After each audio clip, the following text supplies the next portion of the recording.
ગુજરાતમાં હાહાકાર મચાવી રહેલા ચાંદીપુરા વાયરસથી બચવા માટે સુરત નવી સિવિલ હોસ્પિટલ ખાતે તૈયારીઓ શરૂ કરાઈ છે. ગુજરાતમાં ચાંદીપુરા વાયરસે હાહાકાર મચાવ્યો છે. અનેક લોકોની જિંદગી અને તેમાં ખાસ કરીને બાળકોની જિંદગી ચાંદીપુરા વાયરસમાં મોતને ભેટી છે. ત્યારે સુરત નવી સિવિલ હોસ્પિટલ ખાતે ચાંદીપુરા વાયરસને લઈ તંત્ર દ્વારા તૈયારીઓ શરૂ કરી દેવાઈ છે.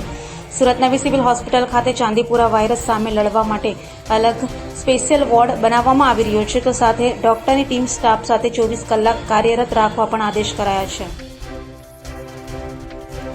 જી, આપ સૌ જાણો છો એ પ્રમાણે જે વાયરલ એન્સેફેલાઇટિસના કેસીસ ગુજરાતમાં જોવા મળી રહ્યા છે, એમાં સાઉથ ગુજરાતમાં તૈયારીના ભાગરૂપે નવી સિવિલ હોસ્પિટલ ખાતે આપણી પાસે 20 બેડનું પીડિયાટ્રિક ઇન્ટેન્સિવ કેર યુનિટ હાલમાં કાર્યરત છે. એની સાથે જો કોઈ આવા સંભવિત કેસીસ આપણી પાસે સાઉથ ગુજરાતમાંથી આવશે તો એના માટે બીજું 10 બેડનું પીડિયાટ્રિક ઇન્ટેન્સિવ કેર યુનિટ ચાલુ કરવાની તૈયારી અત્યારે ચાલી રહી છે.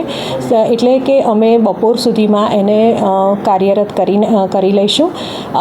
ઇન્ટેન્સિવ કેર યુનિટમાં પેશન્ટ્સને માટે જરૂરી વેન્ટિલેટર્સ, દવાઓ, હોસ્પિટલ માટેનો ડૉક્ટરનો staff, nursing staff, support staff, life saving medicines અને બીજી તમામ સુવિધાઓ ઉપલબ્ધ હશે.